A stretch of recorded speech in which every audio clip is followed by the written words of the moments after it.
Hello and welcome to Daily Politics on Trust TV. On this program, we discuss issues around politics, policy, and governance. I'm Shafiu Suleiman. Nigerians have been reacting to the announcement of former Governor of Borno State, Senator Kashim Shettima, as the substantive running mate to APC flag bearer Bola Ahmed Tinubu, confirming a Muslim-Muslim ticket. The party had earlier nominated Ibrahim Masari, a Katsina-based politician, to serve as a placeholder to meet up with INEC's June 15 deadline for the submission of names of candidates and running mates following the conduct of primary elections for all the political parties. Similarly, the standard bearer of Labour Party, Peter Obi, had earlier announced the selection of former member of the PDP and a former governorship aspirant in Kaduna State, Yusuf Datti Baba Ahmed, as his running mate, following the withdrawal of former presidential aide Doyin Okupe as his tentative or temporary running mate.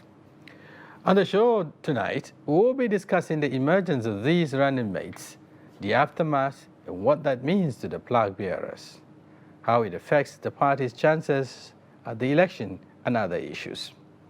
To discuss this and more, we're joined by Jide Ojo, a political analyst. Thank you for joining us. It's a pleasure, Shafiu. Thank you very much. We also have Shehu Atta, a member of the All Progressives Congress, joining us on this program tonight. Thank you so much. It's a pleasure to be here again. Yeah, thank you so much. Gentlemen, it's about time we take a quick break, and when we return, the conversation commences. Stay with us.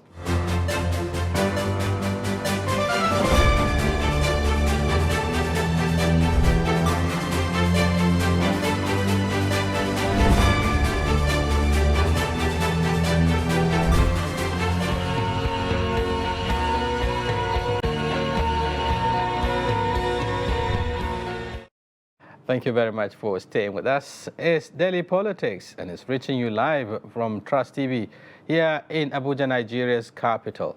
And our talking point today is the emergence of the APC and LP presidential running mates. And I have in the studio already, as I said, Jide Ojo and Shehu Atta. Let me start with Jide Ojo. Against, all the concerns, against all the advices, against all the threats, against all the,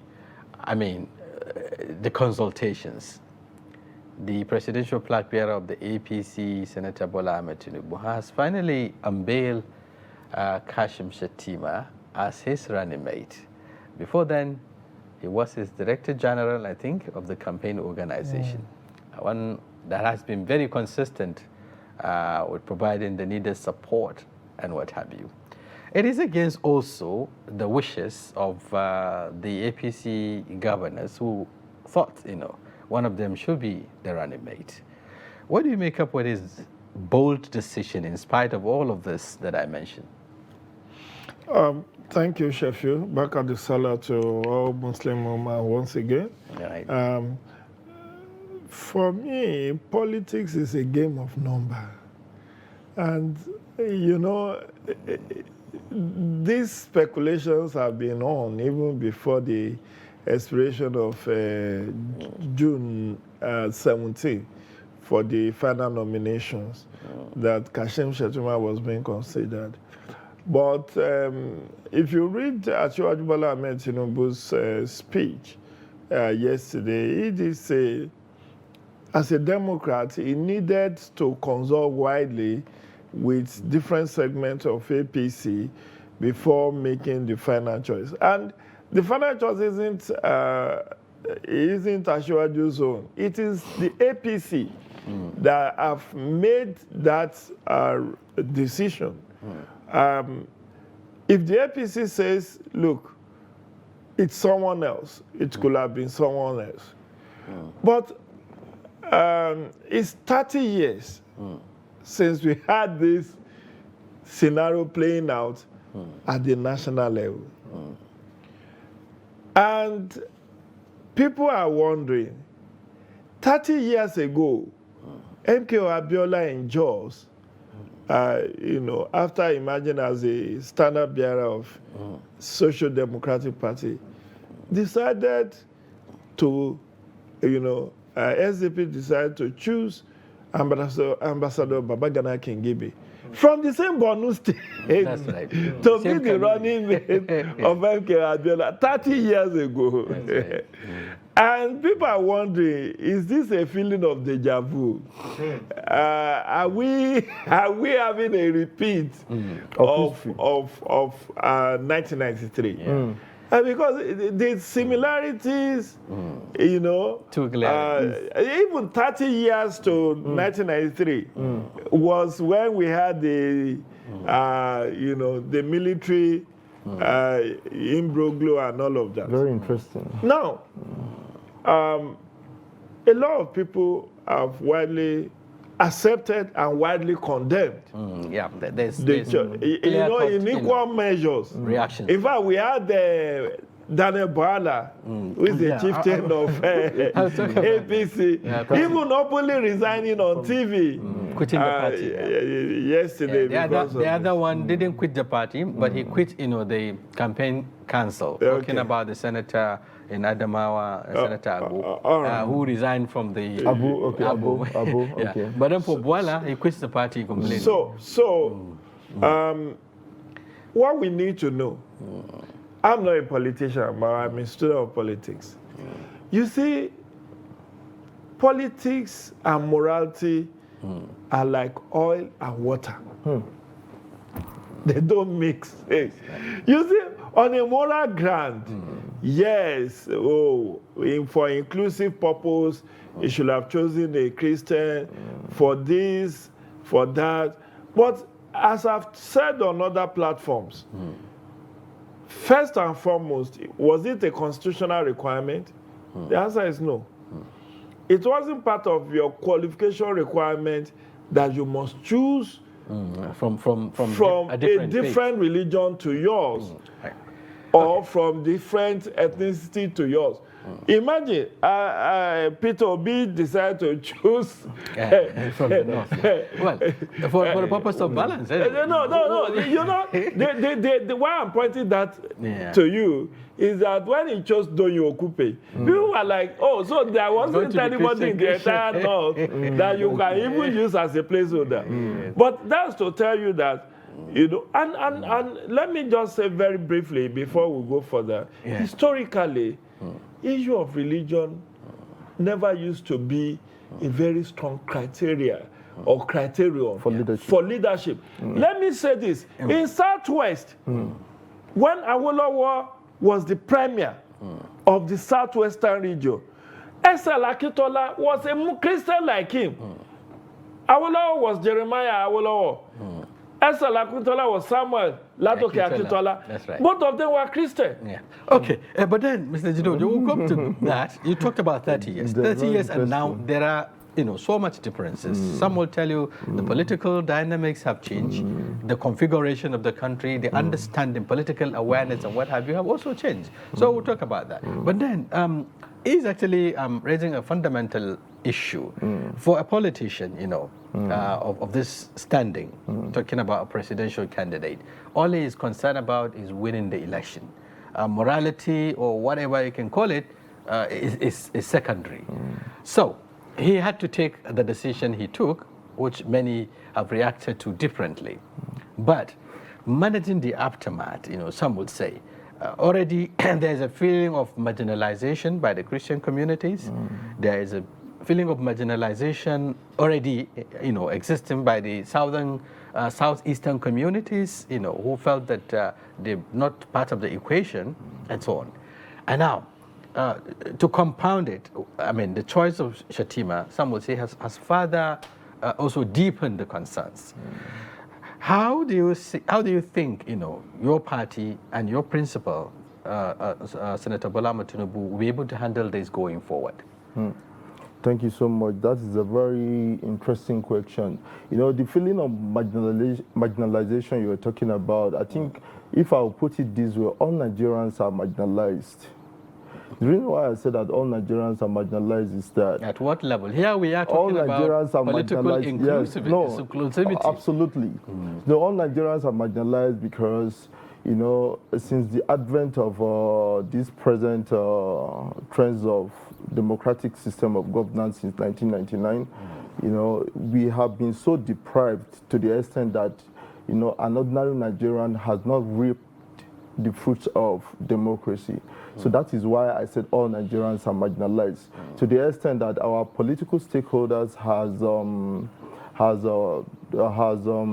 pushed Nigerian, or there's this issue of you know, you have to consider the religion you belongs to before The issue of competence and so meritocracy we tend to relegate the issue of competence to the background, while we trump the issue of ethnicity, religion, and all that to the front. So that, like the political analyst said, you know, leadership.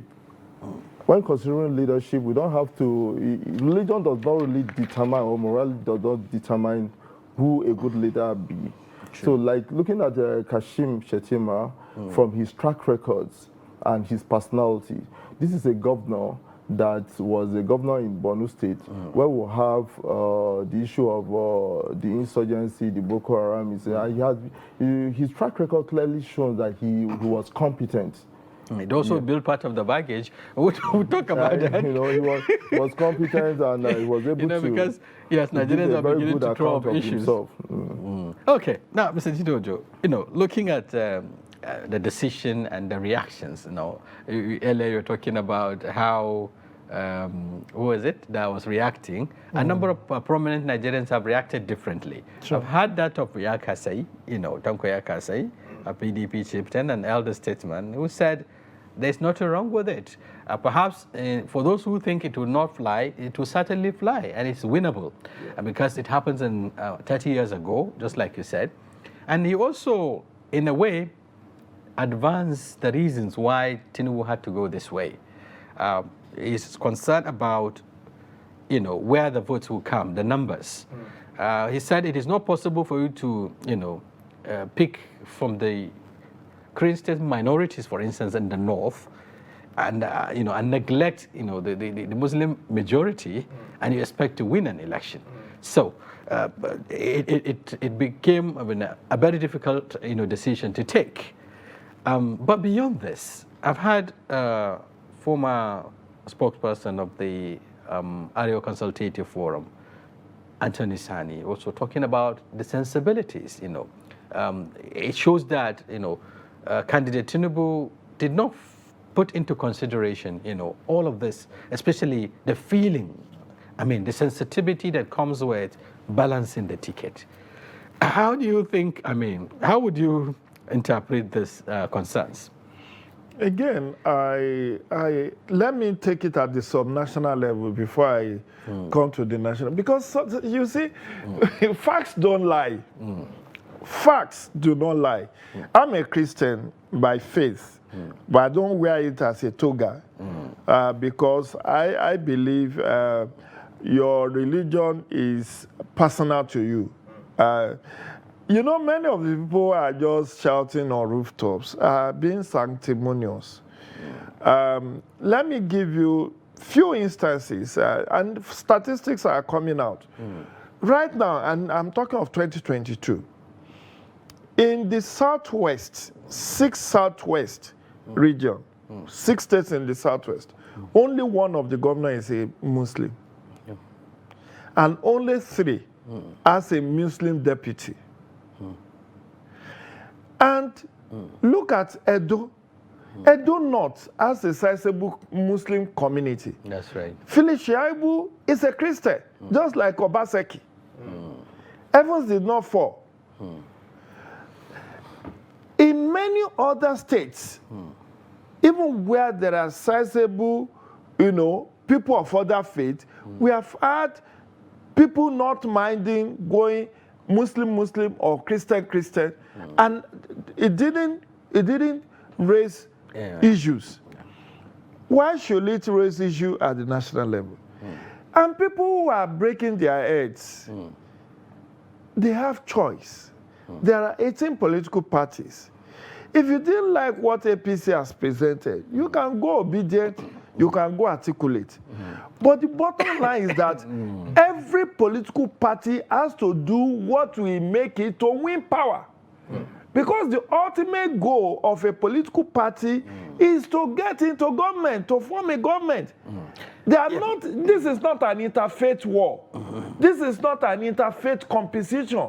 The Constitution is silent on how, whether you pick a poor man or a big man. You know, if for Atiku, you can even see the dilemma. For PDP, it's not even now Christian Muslim. It's about even, why did you choose this one, who is also a Christian, and not choose this one, who is also a Christian from the same south? So in whatever way, the dilemma is that whichever way, what I expect APC leadership to do now is not to wave aside or that's actually the point. Is to embark on reconciliation and confidence building. Okay. To say, look, all this gamut of Islamization of Nigeria is afloat. Oh, they want to turn Nigeria into a caliphate and all of. They said that with Buhari presidency in 2015. People were saying Buhari was going to Islamize Nigeria. But some think, you know, the events of the last 6 years or so, perhaps 7 years, may have deepened this concern. And that is the reason why people are beginning to get agitated, you know, with this kind of arrangement. And then looking at the chances, yes, other political parties, the PDP, the LP, you know, were able to balance their ticket, actually. Didn't you think this would affect also the projections of the APC in terms of its strength? You know, yes, it's looking at the north, but in the north, you cannot also ignore the votes of the minorities who are largely Christians. Wouldn't this affect their chances? But the truth has to be said. See, APC is working on a very tight rope. And one major victory that the southern Nigeria scored was the Asiwaju's presidency. The fact that the 14 or thereabout APC northern governors was able to persuade the president and the leadership of the party to cede power to the south. The issue of running mate should actually be inconsequential, because a running mate is like a spare tire. Look, will the South, who is crying most now, would they have preferred a president of the Senate, a president of the Senate, Ahmed Lawan, being the principal, being the standard bearer, and then anybody from anybody from Christian community being a running mate? That will not have, you see, like I said, with Labour, with PDP, there are issues across board, but issues are different. And what I would expect, you see, leadership is about taking tough decisions. It's not about taking popular decisions. This whole agitation about Muslims will fizzle out in the coming weeks. What will matter to the victory of APC, if APC loses in 2023, it won't be because of Muslim ticket alone. It will be the way, the other factors. It will be other factors like how the Buhari presidency ends. What happens between now and when the election will hold? Do we have more security, better infrastructure, better governance? Can we see significant improvement in our standard of living? That's what will matter most to Nigerians. So how do we realize that? With this ticket, you know, the Tinubu-Shatima ticket, yes, he's a former governor of Borno State, a serving senator. He came from the banking background, a politician and what have you. But there has been, you know, concerns even before now with regards to, yes, Tinubu's ability to, not ability now, his health status and so on and so forth. How does this complement? Because I've heard some of them, chieftains of the APC, saying this will complement. How would it complement? Is it in terms of the capacity to deliver, or is it in terms of the energy that is required? It would definitely complement, because when you look at Asiwaju's antecedents, when he was the governor of Lagos State in 1999 to 2007, you can see clearly from his cabinet, he was able to constitute a cabinet that was a mix of what Nigeria looks like, from the southeast, from the south. The best brains, the best hands, spread so was there. And when you also look at Senator Kashim Shettima, his cabinet constituted from, you have everybody, you have a pan-Nigerian kind of arrangement. You get. So that is complementing. They are individuals of like minds. And we believe strongly that with this kind of arrangement, they are going to complement themselves. Kashim Shettima is a progressive, forward-looking, detribalized Nigerian. Asiwaju is a progressive, forward-looking, detribalized Nigerian. So when you look clearly from their antecedents, you can see that they complement themselves in terms of their approach to governance. Approach to governance and, their dispositions. Yeah. Okay, looking at the supposed baggages, some will say, issues have been thrown up now. Shettima being linked with the insurgency in the northeast. There were also issues around how he managed some, is it 500 billion or so, of local government in 2 years in what do you call it, in Borno State, and so on and so forth. And these are fundamental issues. Just like his principle is also being, questioned and interrogated. This is what is expected from Nigerians, actually. But then, looking at these issues that are being thrown up, and then the acrimony or the concerns among party men who are beginning to, as a result of this decision, getting out of the party, some expressing their disappointment with the process, and then even the governors. They had a meeting with the president, even though the contrary was what came out of it. Some thought, because, they're going to register their grievances, but it turns out that they are aligning themselves with the ticket. But that, is neither here nor there. Some have said there are some of them that are aggrieved. Fundamentally, they've invested time, energy, and what have you, in realizing the ticket in the first place. And some of them are schemed, out, so to speak. Didn't you think all of this will culminate into, reducing the chances of the party? Well, it's too early in the day, because all the three political parties that are in the front line, we have a three-horse race on our plate for the first time. I would not wave the obedient disciple like many others who want to say they are just social media tigers and all of that.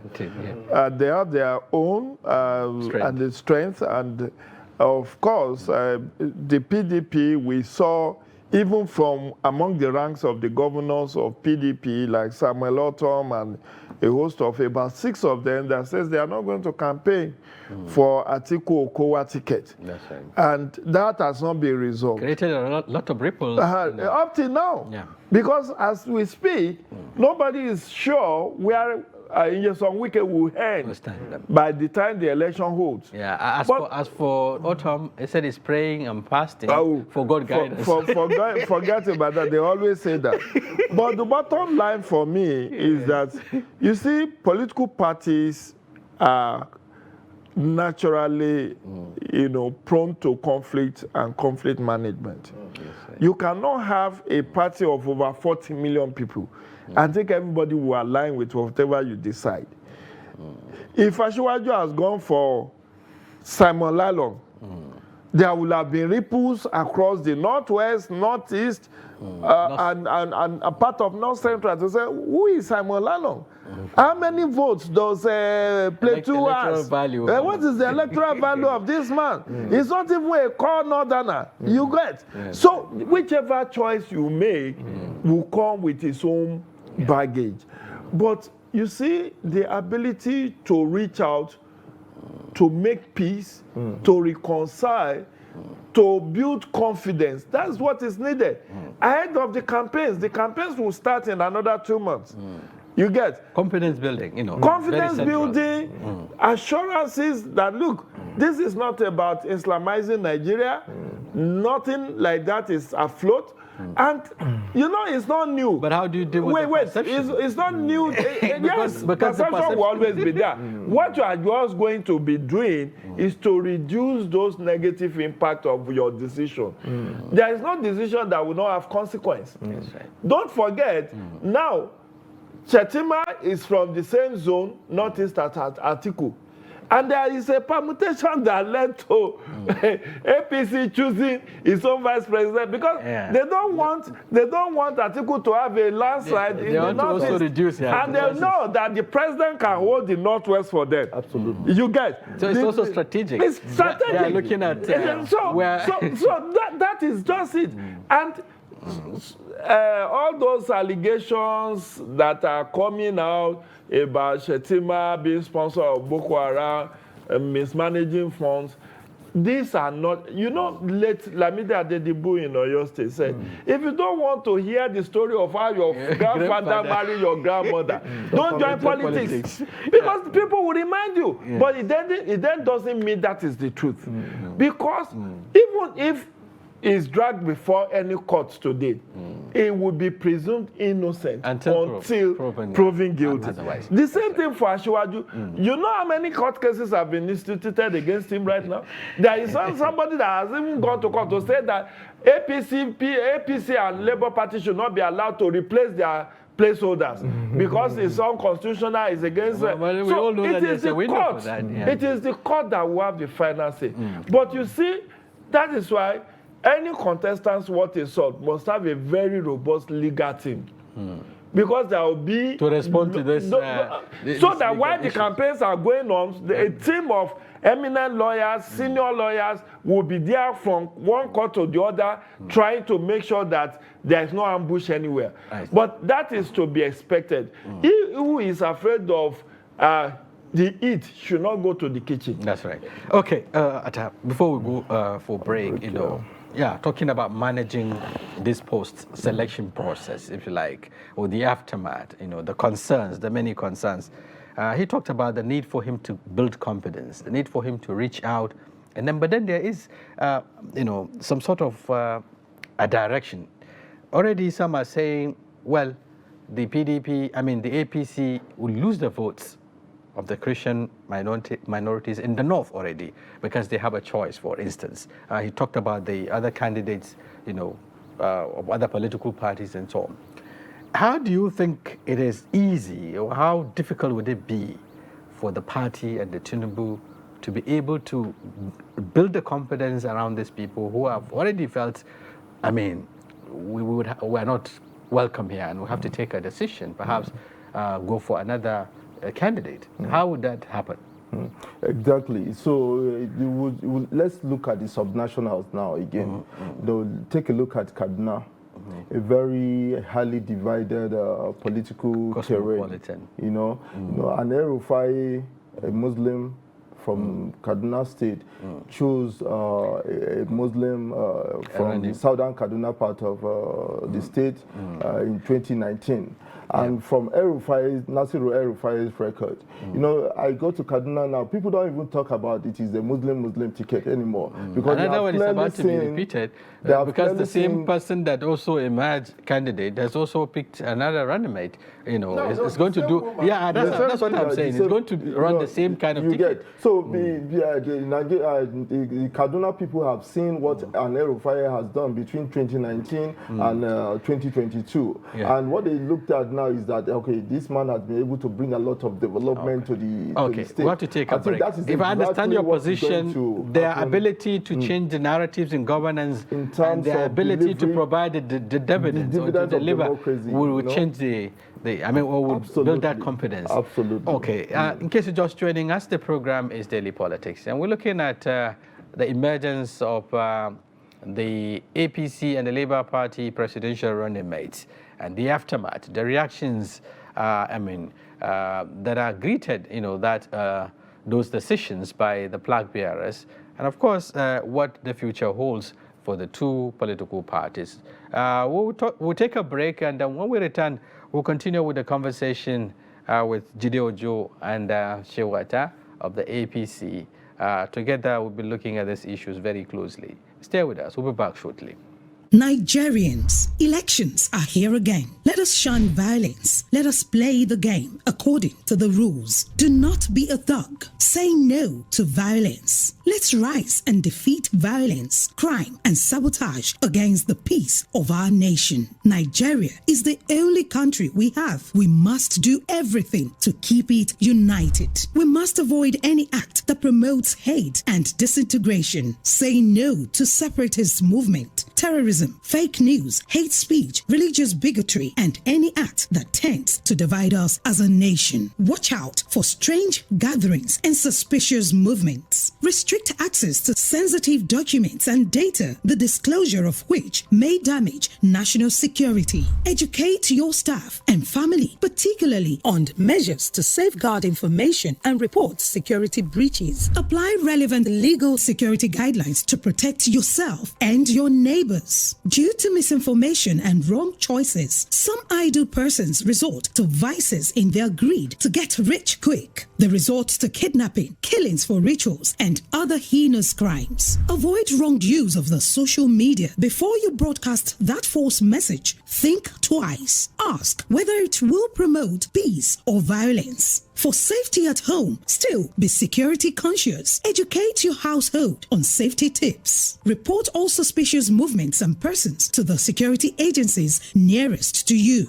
Be a good citizen. Be patriotic. To pass security information, please call 0813-222-2105, 0915-339-1309, 0908-837-3514, or send a mail to dsspr@dss.gov.ng. This message is from the Department of State Services, DSS.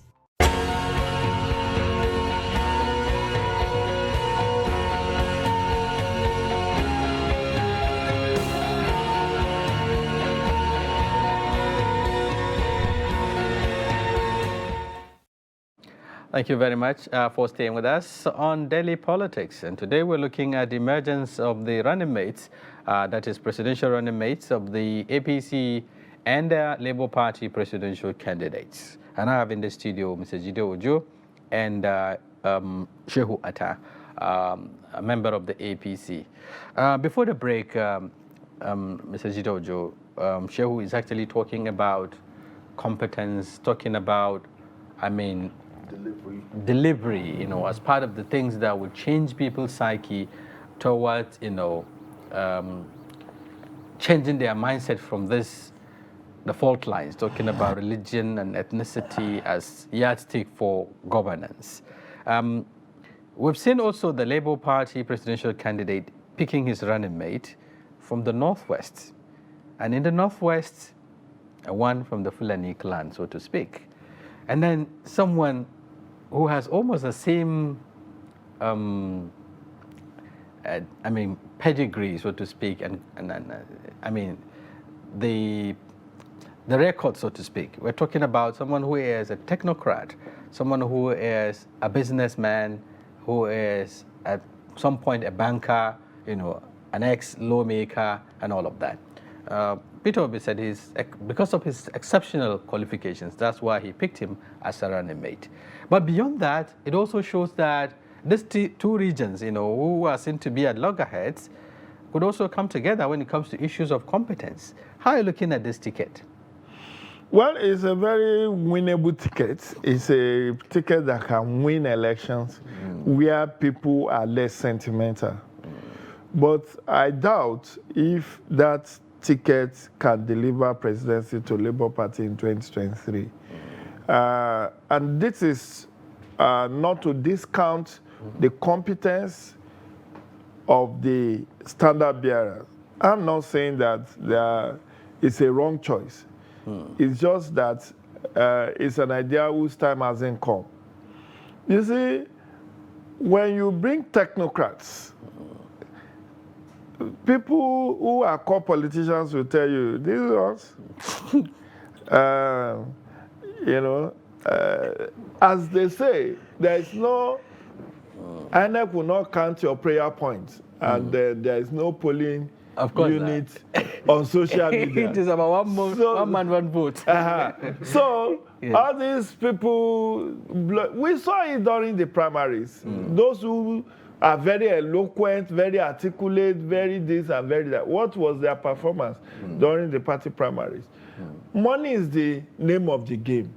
Can these people spend APC or PDP? They're not ready to spend. They've said it clearly. They are not ready to spend. So for the fact that they are not ready to spend, they will lose. Why would they lose? But wait. Some people are looking at their ability to develop a movement. There's a movement ongoing now. Hey, wait. I'm telling you this as a political scientist, and I'm not talking as a beer parlor gossip. I have studied politics first and second degree, and I've also been in the realm of elections since 1998. But we've seen a political revolution that took place in 2015. It's about the desire of the people to change the narrative. It's the desire of the people to bring in people who they think can what delivered that desire? Structure. It's the structure. Wait, we have. Wait, I need to understand what you mean by structure. Yes, that's what I'm bringing to you. Let me understand the structure. The structure is this.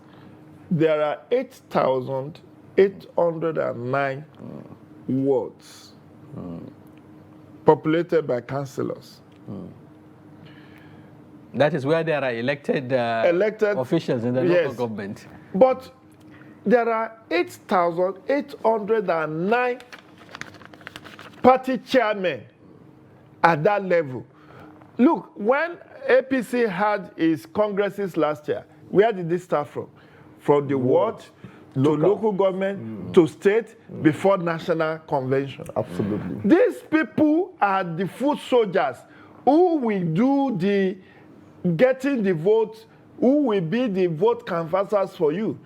See, and you're telling me that these two people are lacking in the Labour Party platform that they have, that they went on, has not gotten this structure in place. Don't forget, there a local government where there are no workers? I'm not even sure if Labour Party... Is there a local government that has no workers in Nigeria? What is the strength of, what is the political or electoral value of an average worker? When you are talking of labor union, you are talking of organized private sector. Does the ordinary people on the streets, those in the informal sector, do they subscribe to NLC or TUC? No, let's be fair, let's be realistic. They can build the structure in the 7 months that is remaining. But what they need is the money bags at different levels. See, the way PDP and APC operates, they already have elected people at the ward, at the state, at the ward, at the local government, at the state level. Now, these are, then you look at the clout. What is the clout of the members of APC? You have amongst them serving governor. Let me tell you on a comparative note. Today, as of today, APC is in control of 22 out of 36 states. That's almost 2/3. In terms of structure. In terms of governors that they have. And the money bags. No, these governors are money bags. They are the ones that will put resources there. But what the likes of Obi are telling you is that there is a wave of change, and people are beginning to realize that it is not until you spend money that you can get good governance. I mean, it is not until you collect money that you can get governance that you require. And I will tell you for free that significant number of people will vote for them. Obi will get maybe 1 or 2 million votes, but nothing. We're talking about 60 to 70 million voting population. He may even get 5 million, but it will not change anything. You know, do you know that some of these people that call themselves obedient said they are ready to waste their vote? That is admitting defeat. They are ready to waste? Yes, they said they are ready to waste their votes. But let me be sincere with you. See, Obi is like a rolling stone. Move from APGA to PDP, from PDP to Labour Party. Buhari, with all his court followership in northern Nigeria, and go and check the records of Buhari from 2003. He already have name recognition pan-Nigeria. Former head of state.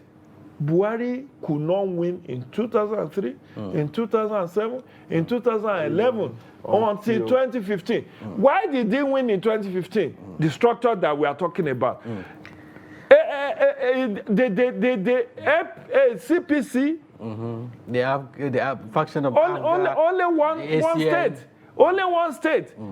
Until when they went into merger.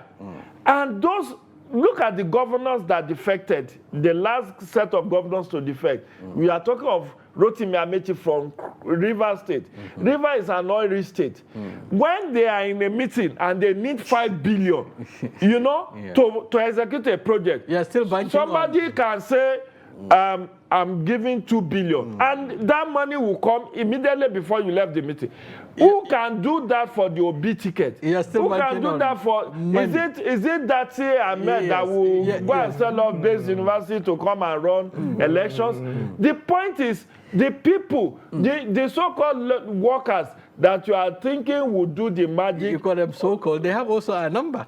What is the strength of workers in Nigeria? And these workers, they are also to be found in PDP.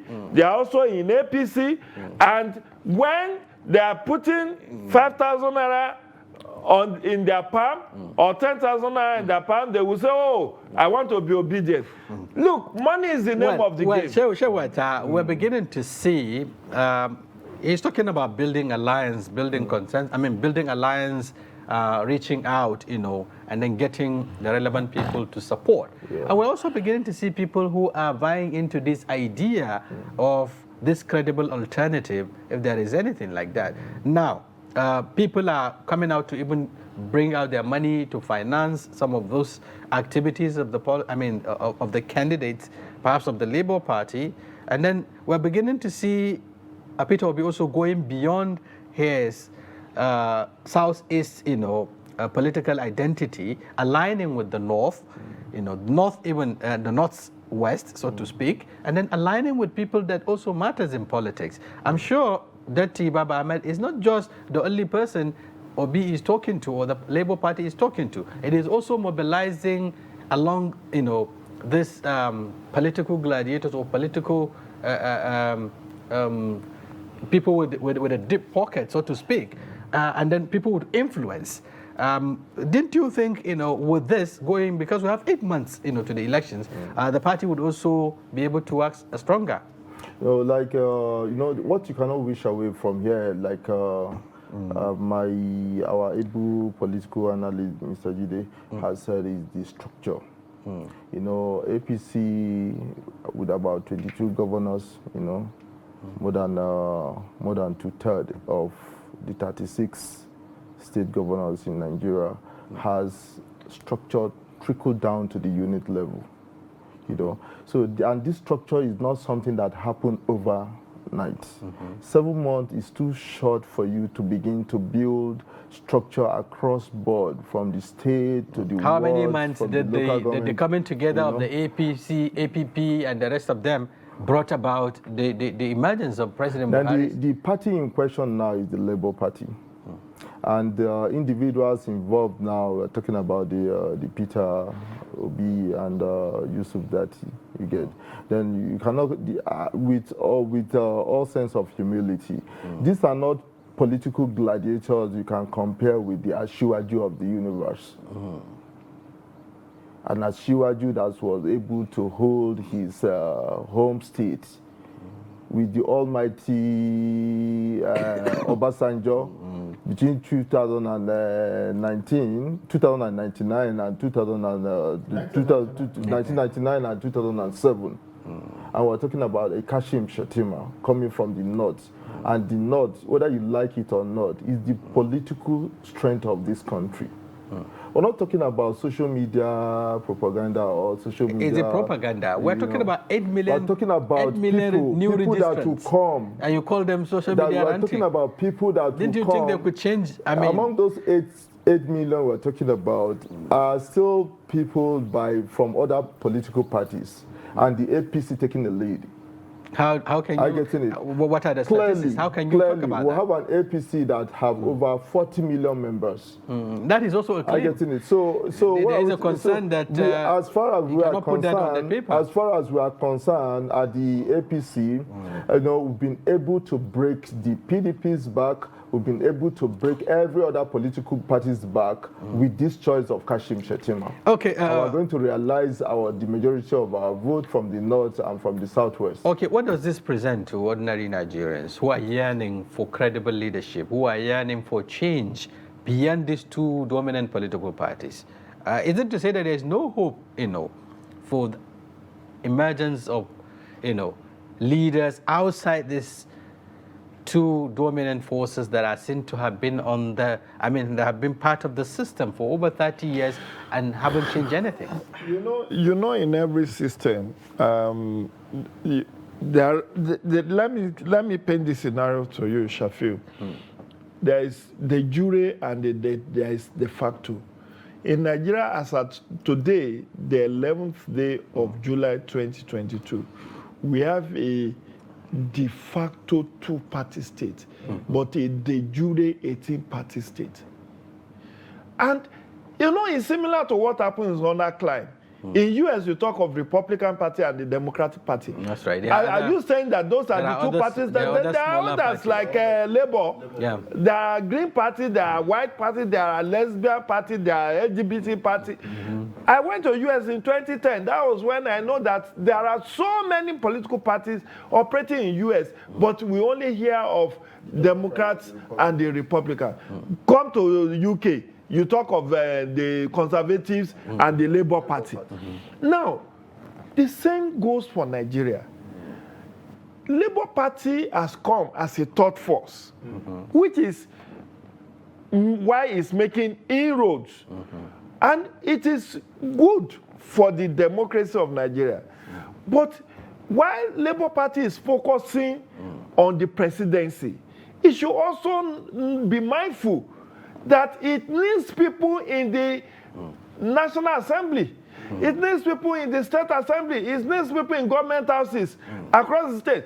But how many states does Labour Party control today? None. How many senators does Labour Party have today? I don't know whether they have 1 or 2. How many House of Reps members does Labour Party have? Even now, during these defections. But did you? No, think... wait. Okay. During these defections, you have had more people, more political juggernauts defecting to NNPP than you have anyone what it sought coming to a Labour Party. Yakubu Dati, when last was he in National Assembly? He was Yusuf Dati Ahmed. He was in Senate for 2 years. Yeah. He was House of Reps for 4 years. That's right. When last did Obi contest and win election? After his governorship, he brought in Willie Obiano. He fell apart with Willie Obiano. He wanted to bring another person, just like Asiwaju, But he couldn't replicate it. The person he backed against Willie Obiano during the re-election of Willie Obiano, defeated him. And from that moment, he has been jumping from one to the other. So the national relevance, the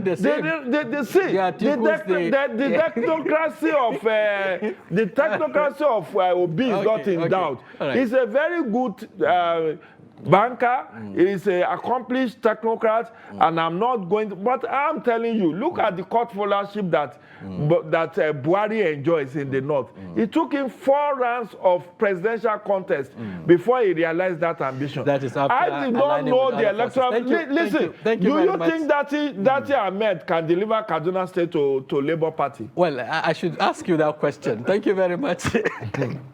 On that note, we come to the end of Daily Politics, and I've been interfacing with Jide Ojo and Yusuf Atta. Thank you very much, gentlemen. Shehu Atta. Yes, I have a colleague actually. I missed it up. Thank you very much for coming on the show. We really appreciate your inputs. On their behalf and the technical crew, this is where we come to the end of Daily Politics today. Join us tomorrow for another round of conversations, another topical political issue in Nigeria. Until then, I'm Shafiu Suleiman, thanking you for staying with us.